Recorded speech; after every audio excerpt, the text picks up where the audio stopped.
다 같이 일어서셔서 하나님의 말씀을 삼가 받도록 하겠습니다. 고린도전서 1장 1절에서 3절입니다. 우리 다 같이 읽도록 하겠습니다. 하나님의 뜻을 따라 그리스도 예수의 사도로 부르심을 받은 바울과 형제 소스데는 고린도에 있는 하나님의 교회 곧 그리스도 예수 안에서 거룩하여 지고 성도라 부르심을 받은 자들과 또 각처에서 우리 주 곧 그들과 우리 주 되신 예수 그리스도의 이름을 부르는 모든 자들에게 하나님 우리 아버지와 주 예수 그리스도로부터 은혜와 평강이 있기를 원합니다. 이는 우리에게 주신 살아계신 하나님의 말씀입니다. 네, 자리에 앉으시기 바랍니다. 오늘은 사도신경 9번째 강의입니다. 제목을 다 같이 읽어보도록 하겠습니다. 우리는 교회입니다. 우리는 무엇이라고요? 교회입니다. 누군가가 여러분에게 이렇게 질문한다고 해봅시다. 교회가 뭡니까? 교회가 무엇입니까? 라고 여러분에게 묻는다면 여러분 즉각적으로 무엇이라고 답을 할 수 있겠습니까? 그런데 솔직히 말해서 우리에게 그런 질문하는 사람 별로 없어요. 그렇죠? 이런 질문을 받는데 아마 익숙할 것 같아요. 야, 교회 왜 그래? 야, 교회 왜 그래? 그런 질문을 받는데 익숙하지? 교회는 무엇입니까? 교회의 본질은 무엇입니까? 하고 물어보는 사람은 찾기 힘든 것 같습니다. 여러분은 교회를 무엇이라고 생각하십니까? 성경은 교회에 대하여서 여러 가지로 정의를 하고 있고 또 교회의 특성에 대해서도 여러 가지로 설명을 하고 있습니다. 그것을 우리가 먼저 정리하기 전에 우리가 교회에 몸을 담고 지금까지 신앙생활을 하고 오지 않았습니까? 여러 교회 이름으로 신앙생활을 해왔죠. 저 역시 마찬가지입니다. 그래서 지금까지 이렇게 살아왔는데 여러분은 교회를 설명할 수 있지 않아야 설명할 수 있어야 하지 않겠습니까? 누군가가 여러분에게 넌 누구니? 아니면 넌 뭐하는 사람이니? 라고 묻는다면 그 답변하는 게 어렵습니까? 어렵지 않죠. 쉽죠. 이와 같이 누군가가 우리에게 교회는 무엇입니까? 라고 묻는다면 우리의 대답도 쉬워야 합니다. 우리는 지금까지 교회로서 신앙생활을 해왔으니까요. 며칠 전에 제가 앞집 부부를 저희 집으로 초대해서 식사를 했습니다. 제가 9월 달에 그 아파트로 이사를 갔는데 거의 이제 8개월 만에 이제 항상 인사만 하다가 초대를 해서 이제 좀 친근하게 친밀하게 이야기를 나누고 식사도 했습니다. 근데 그 전에 엘리베이터에서 많이 만났습니다. 근데 그때마다 너무 어색했어요. 예. 다른 아파트, 다른 그런 호실에서 사신 분들하고도 만나도 솔직히 어색합니다. 서로 그 어색함을 풀기가 참 어려운 게 아파트의 지금 문화인 것 같아요. 근데 언제는 앞집에 사시는 그 남성분이 저에게 직업이 무엇입니까? 라고 묻는 거예요. 제가 좀 당황해하니까 아니 밤늦게 들어오시더라고요. 직업이 무엇입니까? 묻는 거예요. 제가 우리 청년들하고 성경 공부를 하다 보면 12시 넘어서 집에 갈 때가 있잖아요. 그때 그 엘리베이터 열리는 소리가 항상 들리나 봐요. 그래서 정말 궁금했나 봅니다. 그래서 제가 바로 답변을 해줄 수가 없어서 제가 깜짝 놀래주려고. 그래서 제가 언제 집으로 초대할 건데 그때 제가 알려드릴게요 하고 그렇게 이제 헤어졌고 그리고 만남이 이루어져서 식사를 이제 하는데 제가 그 남성분에게 물었습니다. 제가 이제 뭐하는 사람인 줄 아실 것 같은데 뭐하는 사람처럼 보이세요? 라고 물어보았습니다. 너무 당황해 하시는 거예요. 근데 저는 알 거라고 생각했어요. 왜냐하면 거실에는 저의 관심사가 주로 무엇인지 그것을 알려주는 책들이 다 있잖아요. 다 신학책들이잖아요. 신앙서적이며 신학서적들이 즐비하니까 알 거라고 생각했는데 모르시더라고요. 그래서 저 목사예요 했더니 흠칫 놀라면서 매우 당황해 하시는 겁니다. 내가 목사집에 와 있네 그거예요 지금. 근데 갑자기 저한테 하는 말이 목사도 교육합니까? 그러는 거예요. 그래서 제가 이분은 교회에 대해서 진짜 모르는 사람이구나 라고 생각을 했습니다. 아파트 이야기가 주로 이루어졌습니다. 서로 불만사람들이 너무나 많았어요. 그리고 아파트 이야기가 있었고요. 또 그분의 과거의 삶, 현재의 삶, 미래의 삶도 나눠보았고 저의 것도 나누었습니다. 그리고 이제 그 남성분과 저 둘만 남아있을 때 교회에 대해서 이야기를 나누기 시작했습니다. 교회에 대해서 이야기를 나누는데 그분이 교회에 대해서 잘 모르잖아요. 그러다 보니까 그 이야기를 매우 흥미롭게 듣더라고요. 그리고 설교를 준비하면서 제가 그날을 기억했고요. 그리고 저에게 다시 한번 질문을 던져보았습니다. 당신은 누구입니까? 교회는 무엇입니까? 하고 제 자신에게 스스로 물어보았습니다. 신약의 고린도전서 1장 1절부터 3절 오늘 말씀이었죠. 이 말씀은 교회에 대해서 소개를 하고 있습니다. 그리고 교회의 정의에 대해서도 말을 하고 있습니다. 우리 다시 한번 읽어볼까요? 시작.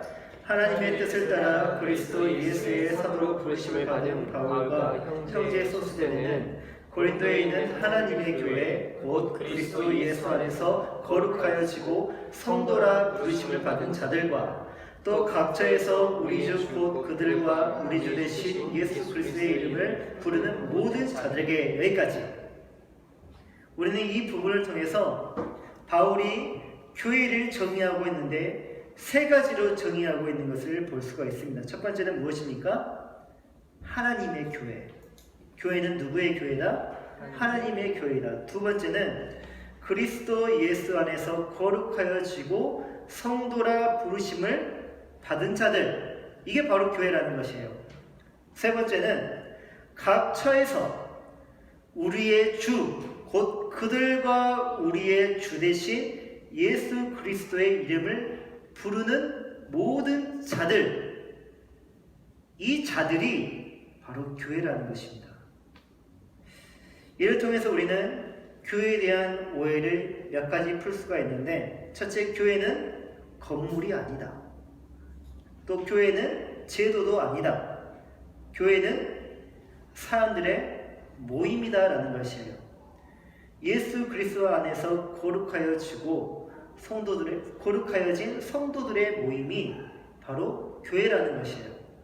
둘째로, 교회는 누구나 될 수 있다? 아니요. 교회는 누구나 될 수 없다. 누가 교회가 될 수 있는가? 오직 하나님께 부르심을 입은 사람만이 될 수 있습니다.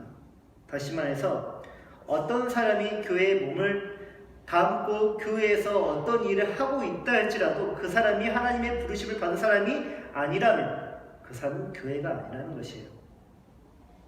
그래서 교회를 헬라어로 에클레시아라고 합니다. 교회를 에클레시아라고 하는데 에클레시아의 뜻은 부르심을 받은 자라는 뜻이에요. 여기 있는 모든 사람이 교회라면 우리는 부르심을 받은 자들이라는 뜻입니다. 셋째, 교회의 주인은 누구라고요? 하나님이라고요. 목사도 아니고 장로도 아니고 교회의 유력자도 아니고 재정을 많이 책임지고 있는 그 사람도 아니고 개척한 이도 교회의 주인이 아닙니다. 교회의 주인은 우리의 주 되신 예수 그리스도, 우리의 하나님이십니다. 그동안 우리는 교회의 부패함을 보았습니다. 교회는 왜 부패하는 것일까요? 이유는 간단합니다. 교회의 본질이 우리 자신이 교회답지 못할 때 그와 같은 결과를 초래하는 것이에요. 그렇다면 교회답지 못한다는 것은 무엇을 의미하는 것일까? 방금 말했던 것처럼 교회가 자신의 정체성을 알지 못하거나 자신의 정체성을 확립하지 못할 때, 또 그 부르심에 따라 합당한 삶을 살지 못할 때, 교회의 주인의 자리를 하나님이 아니라 다른 대체자로 앉힐 때 교회는 교회답지 못하게 되고 결국 부패하게 되어 있습니다. 그래서 교회의 목표는 참으로 중요합니다. 목회자의 목회 철학도 매우 중요하고 성도들의 신앙 태도도 매우 중요한데 그 모든 것들은 하나를 지향해야 돼요. 무엇을 지향해야 되냐?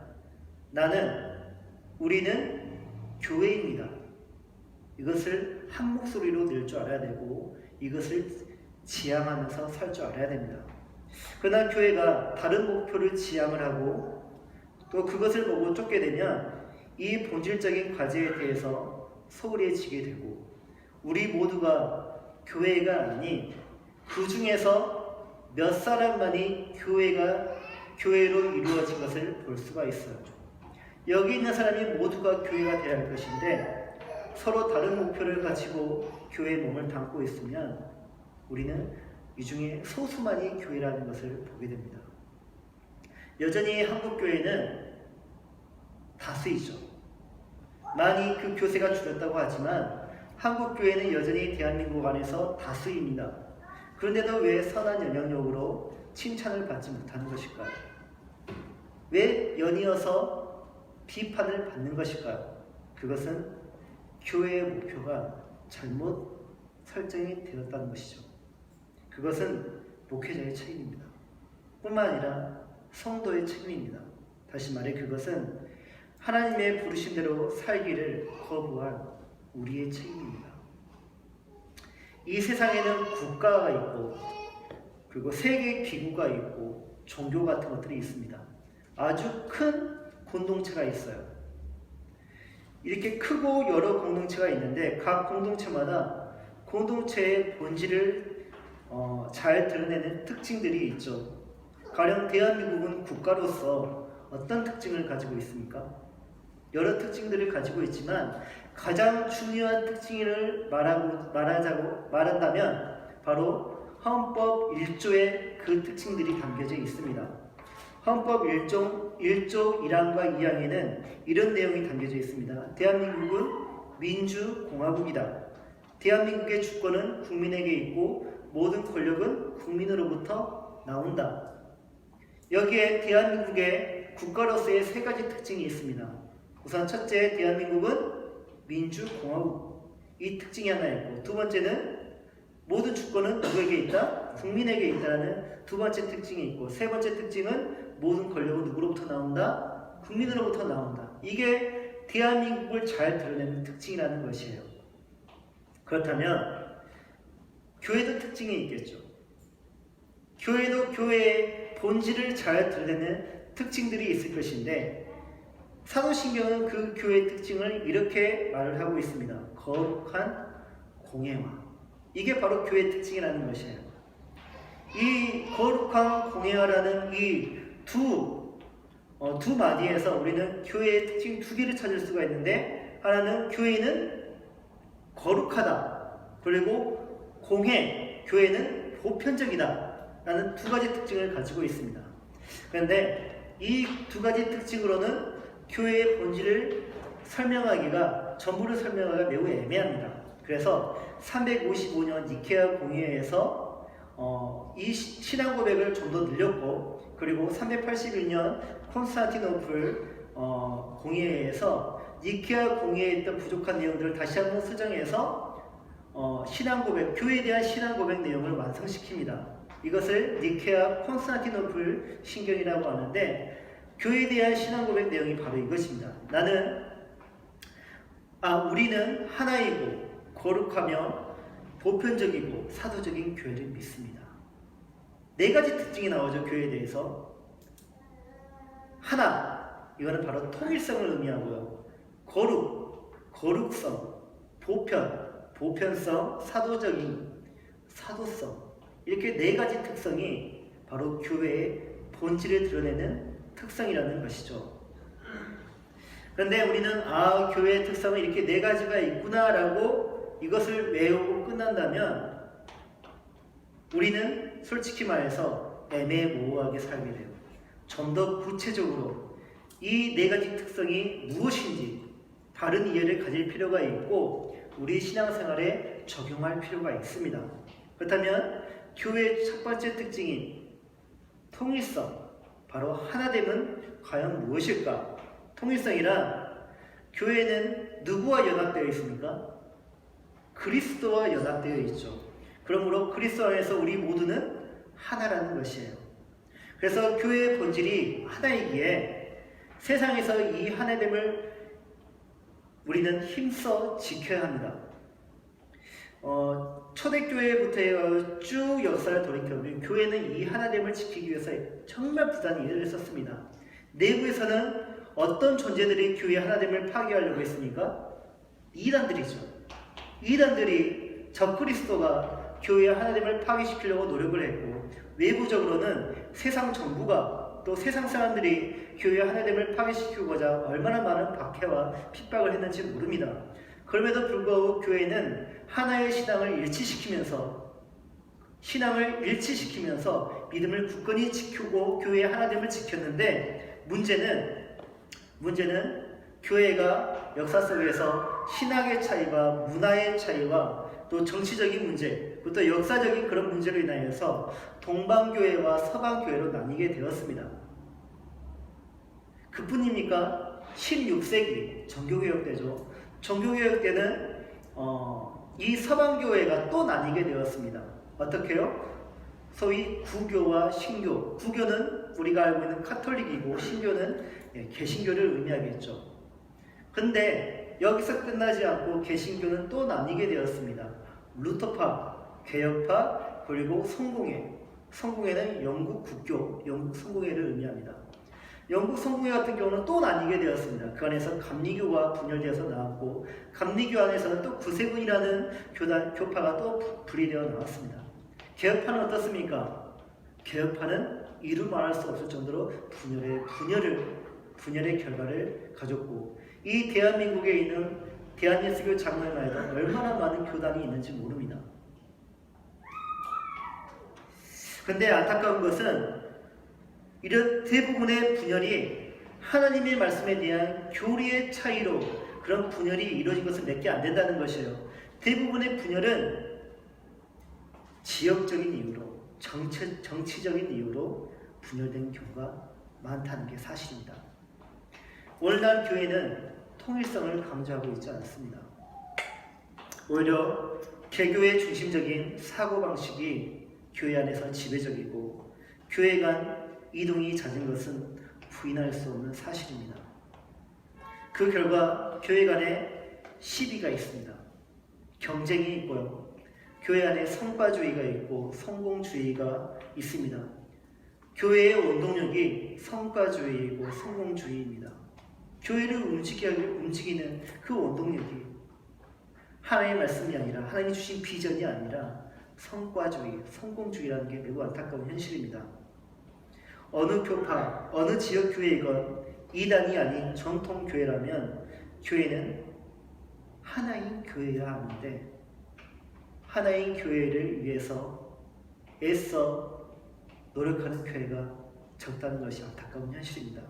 따라서 지상에 존재하는 모든 교회는 그리스도 안에서 하나인 교회라는 의식을 가지고 형제 교회들과 함께 일치됨을 위해서, 하나됨을 위해서 노력을 해야 합니다. 그렇다면 교회가 본질적인 하나됨을 이루고 지키기 위해 어떻게 해야 될까요? 바로 늘 진리 안에 있어야 할 것이고, 늘 진리 위에 서야 할 것이고, 무엇보다 사랑으로 열심히 관계해야 합니다. 다시 말해, 교회가 하나됨을 지키기 위해서 반드시 필요한 요소가 있다면 바로 진리와 사랑이 필요하다는 것이에요. 다른 이외의 것으로 하나 되기는 어렵습니다. 오직 교회는 진리로만 하나가 될 수 있고 사랑으로만 하나 될 수가 있습니다. 다른 방도는 없습니다. 만약에 다른 것으로 그것을 시도한다면 교회는 더 분열하게 될 것이고 더 싸우게 될 것입니다. 더 경쟁하게 될 것이며 결국은 세상 사람들로부터 비방을 받게 될 것입니다. 교회의 두 번째 특징, 거룩성. 거룩성이란 무엇인가? 성경을 보면 하나님은 우리에게 모든 성도에게 끊임없이 요구하는 사항이 있는데 바로 거룩입니다.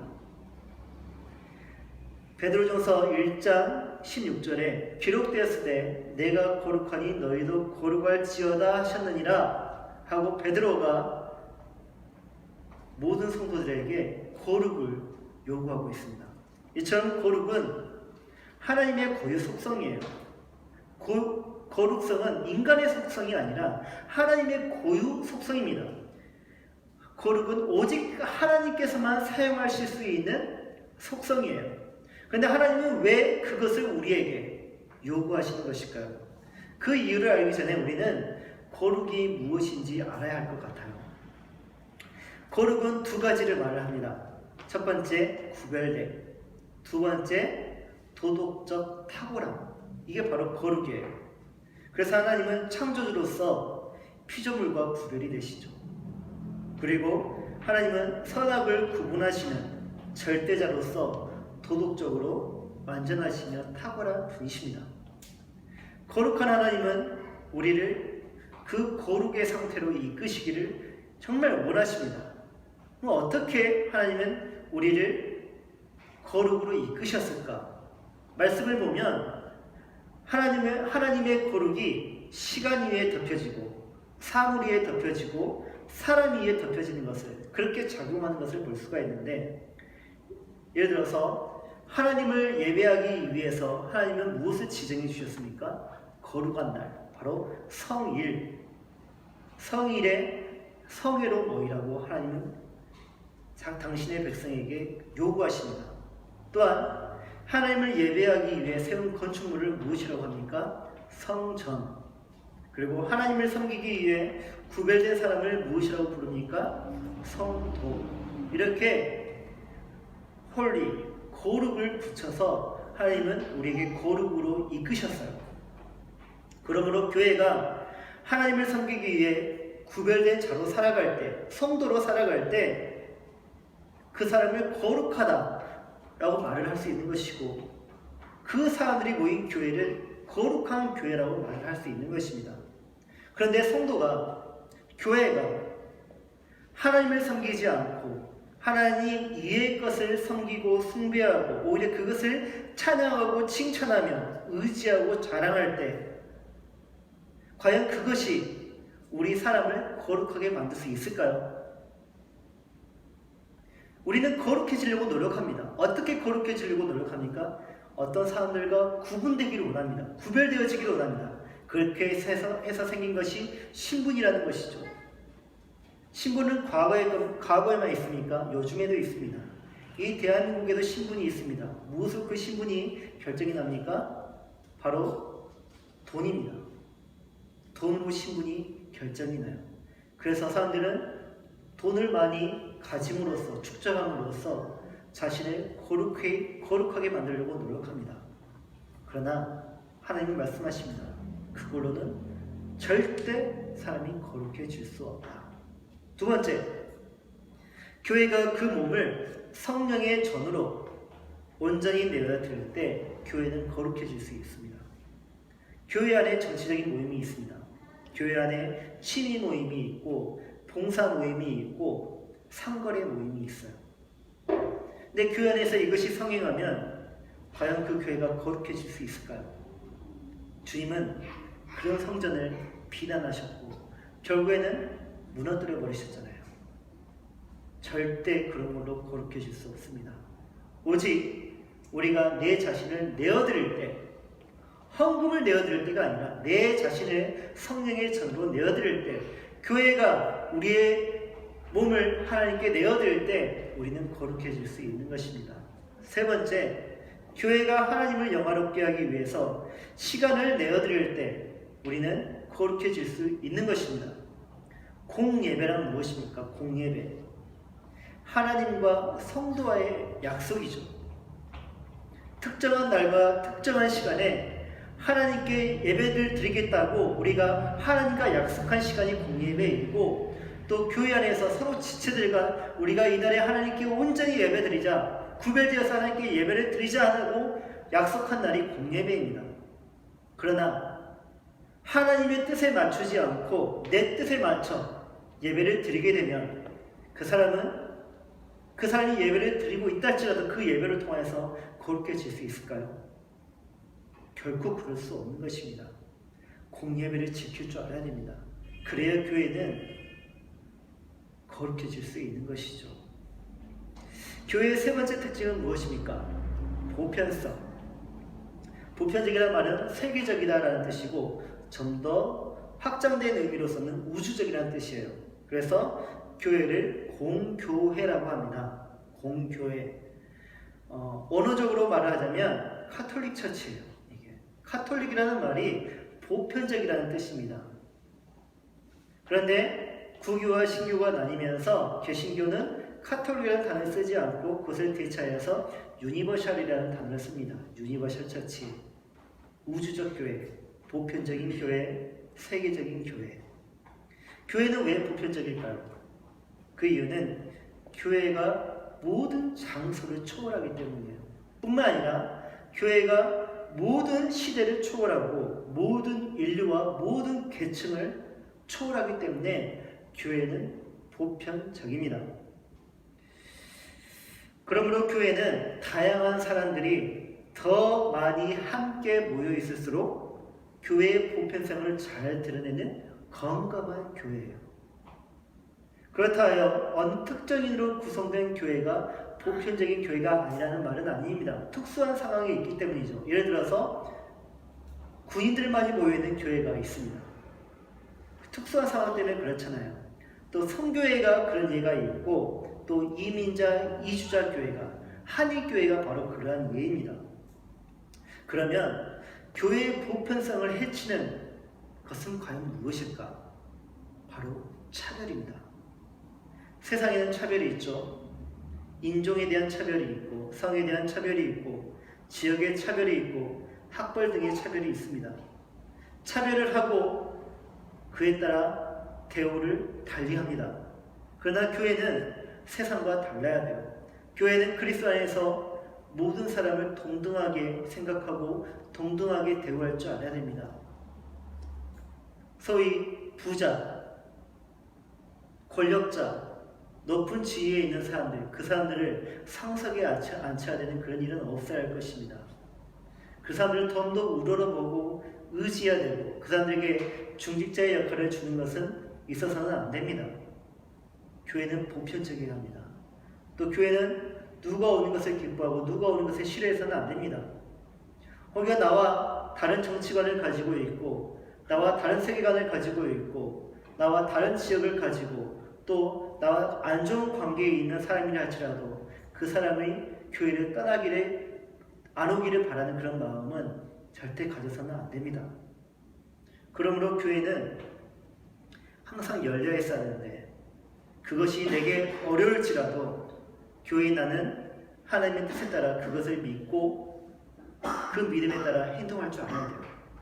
나 역시 누군가에게 차별 대상이 될 수 있다는 것, 역지사지의 지혜를 가지고 우리는 교회 안에서 보편적으로 믿음 생활을 해야 합니다. 또한 보편적인 교회는요, 적극적으로 선교를 합니다. 믿는 모든 사람에게 구원을 주시는 복음에는 차별이 없기 때문이죠. 교회로서 누군가가 부르심을 받았다면 그가 그 부르심을 깨닫고 믿기까지 먼저 부르심을 받은 우리가 은혜의 통로의 역할을 감당할 줄 알아야 돼요. 이처럼 교회가 보편성을 지키고 추구하고 그렇게 나아갈 때 교회는 진정한 생명력을 얻게 되고 역동성을 가지게 됩니다. 그런데 교회가 보편성을 놓치게 되면 그것을 무시하게 되면 교회는 닫힌 교회가 되고 교회는 부패하게 되고 언젠가는 소멸하고 맙니다. 교회의 네 번째 특징은 사도성입니다. 사도성이란 무엇인가? 사도성이란 교회가 참 교회가 되려면 예수님의 사도들이 가졌던 그 신앙과 똑같은 신앙을 가져야 한다는 말이에요. 교회는 사도 베드로의 신앙 고백 위에 세워졌죠. 시몬 베드로가 대답하여 이르되 주는 그리스도시요 살아계신 하나님의 아들이십니다. 예수께서 대답하여 이르시되 바요나 시몬아 네가 복이 있도다. 이를 네게 알게 하니는 혈육이 아니요 하늘에 계신 내 아버지시니라. 또 내가 내게 이르노니 너는 베드로라. 내가 이 반석 위에 내 교회를 세우리니 음부의 권세가 이기지 못하리라. 그렇습니다. 교회는 베드로의 이 신앙 고백 위에 세워졌습니다. 베드로 위에 세워진 것이 아니라 신앙 고백 위에 교회가 세워졌습니다. 다른 모든 사도들도 이 신앙 고백을 하나같이 고백했고 지켰어요. 우리의 신앙 역시 그들의 신앙을 일치해야 됩니다. 얼추 비슷해야 되는 것이 아니라 완전히 비슷해야 되는, 같아야 합니다. 교회가 바른 신앙을 가지기 위해서, 바른 성도가 되기 위해서는 반드시 사도들이 가졌던 신앙과 일치한 신앙을 고백할 줄 알아야 합니다. 그 신앙을 가졌던 사도들이 어떤 삶을 살았는지 여러분 잘 알지 않습니까? 뿐만 아니라 그 신앙 고백과 일치시키면서 신앙생활을 했던 우리의 믿음의 선배들, 우리의 앞선 선배들은 그 신앙을 가지고, 그 고백을 가지고 어떤 삶을 살았습니까? 그분들의 신앙과 우리의 신앙은 다릅니까? 같습니까? 우리의 신앙의 양식을 한번 봐보십시오. 그 열매들을 봐보십시오. 그 삶이 일치하지 않는다면 우리의 사도성을 의심하고 사도성에 대하여서 다시 한번 교정 작업이 필요하다는 것이죠. 그렇다면 어떻게 해야 교회가 사도성을 잘 드러낼 수 있을까요? 그것은 교회가 전통적으로 내려오는 신조와 신앙 고백을 잘 알아야 합니다. 신앙은 그냥 믿는 것이 아니에요. 믿어지니까 그냥 믿는 것이 아니라, 또 대충 믿는 것이 아니라 확실히 알고 믿어야 합니다. 그 지식 위에 바른 믿음이 서는 것이고, 바른 믿음에 구원의 확신이 생기는 것이에요. 교리는 어려운 것이 아니에요. 교리는 따분한 것이 아니에요. 교리는 목사들만의 것이 아니에요. 교리는 관심이 있는 사람들만의 것이 아닙니다. 교리는 몰라도 되는 것이 아닙니다. 그리고 몰라도 되는 것이 아니에요. 교리에 여러분의 바른 신앙이 있는 것이고 바른 삶이 있는 것입니다. 그러므로 교회는 교회의 사도성을 위해 끊임없이 교리를 가르쳐야 합니다. 교리를 가르치지 않는 교회는 결국 정말 중요한 교회의 보물을, 생명을 놓치고 마는데, 그것은 바로 성경입니다. 성경은 사도들에 의해, 사도들의 신앙과 일치한 자들에 의해 기록된 하나님의 말씀입니다. 교리가 성경과 같은 권위를 가지고 있다는 말이 아니에요. 우리가 교리를 통해서 성경인, 하나님의 말씀인 성경을 바르게 이해할 수 있고, 그 텍스트에 담겨진 본뜻을 이해하는데 교리가 도움을 많이 준다는 것이에요. 그러므로 우리는 교리를 적극적으로 배워가고요, 또 교리를 적극적으로 가르쳐야 합니다. 그리고 교리를 통해 교회의 사도성은 빛이 나게 되어 있습니다. 이제 말씀을 정리하도록 하겠습니다. 우리는 교회입니다. 우리는 하나님께 부르심을 받은, 선택받은 자들입니다. 우리는 하나님의 교회이고 그리스도 예수 안에서 거룩해진 성도들입니다. 그러므로 우리는 네 가지 특성을 항상 가지고 있어야 합니다. 어떤 특성이요? 통일성, 하나됨, 그리고 거룩함, 거룩성이죠. 보편성, 사도성. 이 네 가지 특성이 항상 우리 안에 있어야 돼요. 이 네 가지 특성이 있어야 할 뿐만 아니라 빛이 나야 돼요.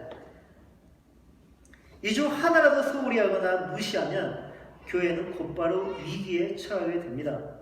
만약에 대한민국의 주권이 국민에게 있지 않고 권력이 국민으로부터 나오지 않는다면 이 나라 국민은 이 대한민국은 어떻게 될까요? 끔찍하죠. 진짜 끔찍하죠. 실제로 그러한 일이 일어났잖아요. 5.18이 바로 그런 것 아니겠습니까? 우리가 그 주권을 찾기 위해서 정말 우리의 믿음의, 우리의 그 형제들이, 우리의 국민들이, 이 강주 시민들이 그 주권을 지키고자 얼마나 피를 많이 흘렸습니까? 그게 정말 중요하니까요. 권력이 총칼에서 나오면 어떤 일이 일어나는지 우리는 직접 보았습니다. 주권이 국민에게 있지 않고 군인들에게 있으면 어떤 일이 일어나는지 우리는 보았습니다. 하물며 교회는 어떻게 되겠습니까? 교회의 이 네 가지 특징 중에 특성 중에 하나라도 무너지면 교회는 어떻게 되겠습니까? 교회의 특성이 바르게 가르쳐지지 않고 특성을 제대로 살지 못하면, 그리고 그 특성이 왜곡이 되면 교회는 반드시 위기에 처하게 됩니다. 지금 수많은 사람들이 이단에 빠지고 있습니다. 정말 안타까운 것은 저희 집 아파트 근처에 신천지 교회가 있어요. 그 도로가에 주차하는 차량들이 정말 계속해서 늘어나고 있어요. 정말 다 신고하고 싶어요. 제가 사진 찍어갖고. 왜 이단들이 계속해서 늘어나는 것일까요? 그 이유는요, 사람들이 그 교회를, 그 이단 교회를 참 교회로 알고 많은 사람들이 미혹과 유혹에 빠져 죽어가고 있기 때문입니다. 보시다시피 이단 교회에는요, 반드시 있어야 할 교회의 특성이 없어요. 그들은 교회를 공격하고 무너뜨리려고 합니다. 하나 되려고 노력하지 않고 교회를 무너뜨리려고 해요. 그들은 거룩성을 무시합니다. 그러니까 어떻게 합니까? 도덕이 무시가 돼요. 가정이 파괴돼요. 세 번째, 그들에게는 보편성이 없어요. 그들 안에는요, 노인도 없습니다. 병든 자도 없고요, 장애우도 없습니다. 청년들만 정말 많습니다. 네 번째, 그들에게는 사도성이 없습니다. 사도들의 신앙을 일치하지 않을 뿐더러 그들은 하나님의 말씀을 변질시켜서 그것을 믿습니다. 그런데 왜 그들은 성장하는 것일까요? 그들은 말합니다. 우리 성장하는 걸 보면 모르냐? 우리가 진짜 교회라는 뜻이야. 그렇게 말합니다. 제게 조언까지 해요. 벤치마킹하라고. 그러나 그들이 성장하는 이유는 다른 것에 있어요. 왜 그들이 성장합니까? 그들이 성장하는 이유는 그들이 교회가 아니기 때문이에요. 그들이 성장하는 이유는 교회가 반드시 지켜야 할 특성 넷을 완전히 무시했기 때문에 성장하는 것입니다. 그들은 교회의 길을 거부했습니다. 그들은 교회가 아닙니다. 그들은 이단입니다. 하나님의 교회도 아니고요, 부르심을 받은 자들도 아니고요, 그들은 성도도 아닙니다. 그들은 자신들이 교회가 아니라는 사실을 알까요? 그들이 말씀을 제대로 읽었더라면, 교리를 제대로 배웠더라면 그러한 선택을 하지 않았을 것입니다. 그래서 강력히 제가 공부하는 것은 성경을 제대로 읽으시고 가까이 하시고 교리를 바르게 배우십시오. 읽지 않아도 배우지 않아도 문제없다고 자만하지 마시고 겸손함으로 배움을 자처하시기 바랍니다. 상무대에서는요, 저희 장성에 있는 상무대에서는 여러 군대학교가 있는데 그 중에 화학에 관련된 것을 가르치는 화학학교가 있습니다. 그 학교의 교훈은 바로 이것입니다. 알아야 산다. 화학무기가 터졌습니다. 어떤 치료제를 써야 살아남는 줄, 어떤 치료제를 써야 되는 줄 알아야 되지 않겠습니까? 그래야 화학무기부터 살아남지 않겠습니까? 그와 같이 교회도 알아야 삽니다. 알아야. 무엇을 알아야 될까요? 무엇을? 하나님의 말씀을 알아야죠. 사탄이 예수님을 미혹했습니다. 광야에서. 사탄이 예수님을 유혹했습니다. 떡으로. 만약에 우리가 그곳에서 우리의 의지로, 우리의 경험으로, 우리의 담대함으로 사탄의 그 말을 우리가 이길 수 있을까요? 절대 없습니다. 예수님도 그 정신이나 의지로 이길 수 없었습니다. 그래서 무엇을 이깁니까? 하나님의 말씀으로요. 하나님의 말씀으로. 사탄은 하나님의 말씀에 무너졌고 도망갔습니다. 이와 같이 우리에게 어떤 유혹이 찾아옵니다. 우리의 마음에 어떤 유혹이 들어서요. 자꾸 어떤 사람들로 인하여서 유혹이 넘어오기도 하고 타협하기를 원하는 그런 손길들이 참 많습니다. 그때 여러분들은 무엇으로 그 모든 유혹과 미혹들을 물리치십니까? 교회에 다니기 때문에 그게 가능할까요? 내가 신앙생활 오래 했기 때문에 그것으로 물리칠 수 있을까요? 그것들은 한계가 있어요. 그러나 그때마다 하나님의 말씀을 기억하고 그 하나님의 말씀으로 대적을 하면 우리는 이길 수 있는 것입니다. 그러므로 어떠한 상황에서 어떤 말씀으로 대적해야 되는지 우리는 알아야 하기 때문에 하나님의 말씀을 배워야 하고 읽어야 합니다. 이것이 오늘날 교회가 힘써야 할 신앙의 자세예요. 우리는 교회입니다. 교회로서 이제 우리는 무엇인 줄 알았고 해야 할 일이 무엇인 줄 분명해졌습니다. 저는 우리 교회가, 우리 예수의 교회가 하나이고 거룩하며 보편적이고 사도적인 교회가 될 수 있을 것이라고 확신을 하고 믿습니다. 아멘. 다 같이 기도하겠습니다.